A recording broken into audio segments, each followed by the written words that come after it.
क्या कोई आश्रम में ऐसी बातें फैला रहा है? हाँ, कि सदगुरु आपका ध्यान रखेंगे, चिंता ना करो, चिंता ना करो, आप बस सोते रहिए।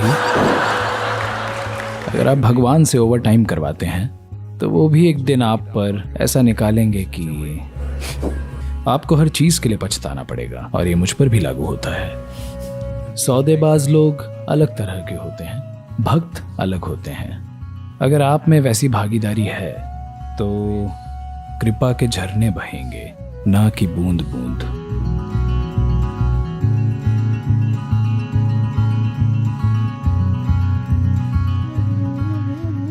भक्ति का मतलब ये नहीं कि देवी आपके काम करेंगी या सदगुरु करेंगे। ये बकवास आपको किसने बताई? क्या कोई आश्रम में ये सब फैला रहा है? अरे सदगुरु आपका ख्याल रखेंगे, चिंता ना करें, चिंता ना करें, आप बस सोते रहिए, सदगुरु जागेंगे और आपके लिए साधना करेंगे।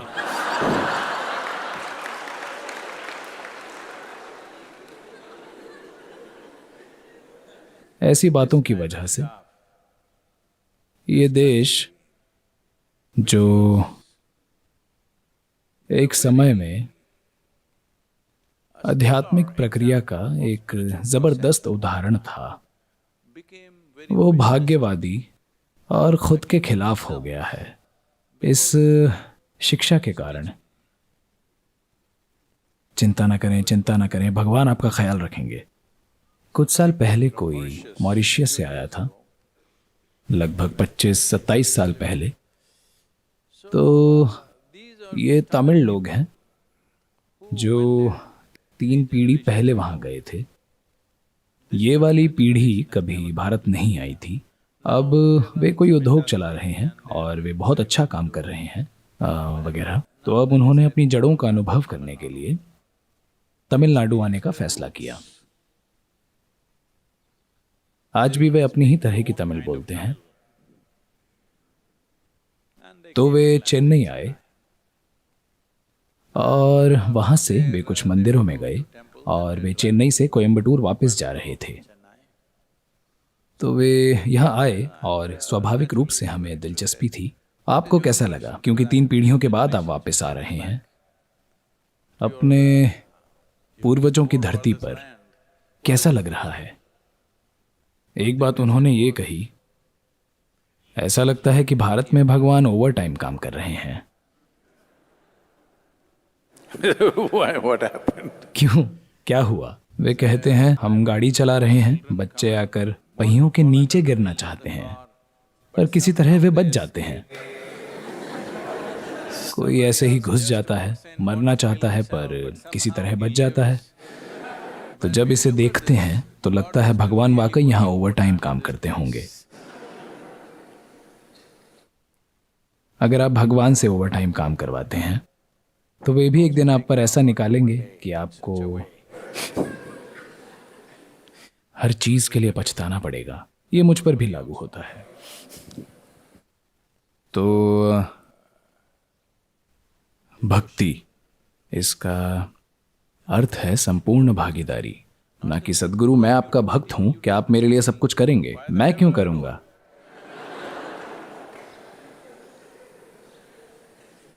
भक्ति का अर्थ है आपकी तरफ से पूरी भागीदारी। जब कोई भागीदारी नहीं होती तब आप बस सामाजिक रूप से सही चीजें करते हैं। आप में से कुछ वो भी नहीं करते, पर ज्यादातर लोग बस वो काम करते हैं जो उनके हिसाब से शिष्टाचार है या जो बस उनकी ड्यूटी है। पर जब आपके अंदर किसी चीज के प्रति प्रेम या भक्ति की गहरी भावना होगी, सिर्फ तभी आप वो सब कुछ करेंगे जो आप कर सकते हैं। मैं कह रहा हूं कि जीवन के हर पल में अगर आप वो सब नहीं कर रहे हैं जो आप कर सकते हैं, तो आप खुद को किस काम के लिए बचा रहे हैं? क्या आप अपनी कब्र से काम करना चाहते हैं? हेलो? नहीं, लोग आजकल अपने घर से काम कर रहे हैं।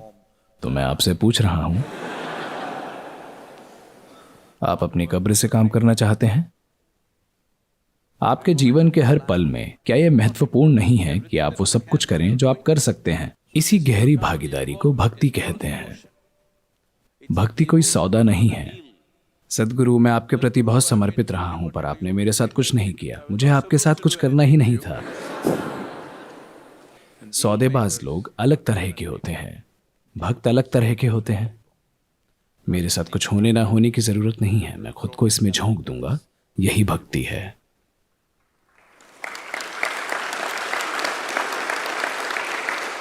Just बस इस उम्मीद से आजादी मिलना कि मुझे क्या मिलना चाहिए, मुझे क्या मिलेगा।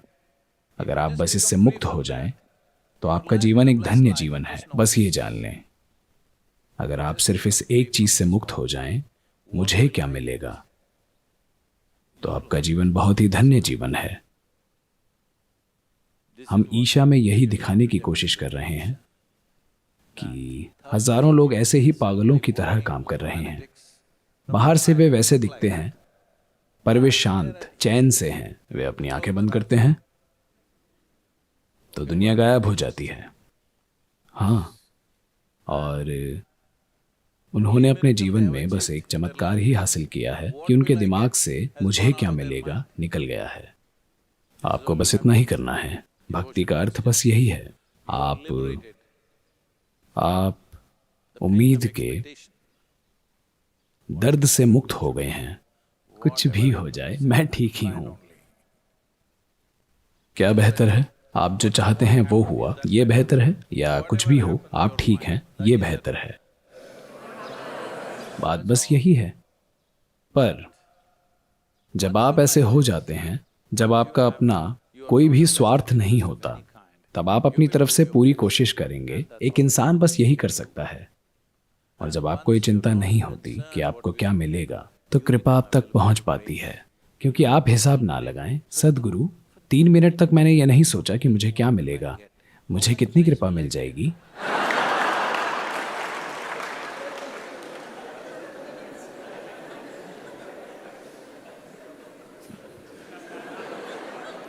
वाकई 3 मिनट मैंने सोचा ही नहीं कि मुझे क्या मिलेगा। मैंने बस काम किया, मुझे कितनी कृपा मिल जाएगी। you belong to the marketplace, you don't belong to this life. आपकी जगह बाजार में है, जीवन में नहीं है। इस जीवन में पाने के लिए कुछ नहीं है। तरीका कोई भी हो, चाहे कोई आपको अच्छे से दफन करे या लोग आपको यूं ही फेंक दें, वैसे भी आप पृथ्वी का एक हिस्सा बन जाएंगे। हेलो, समस्या क्या है? कोई हमें शानदार अंतिम संस्कार दे, ठीक है। किसी ने हमारे शरीर को कहीं फेंक दिया, क्या बड़ी बात है, मैं पूछता हूं।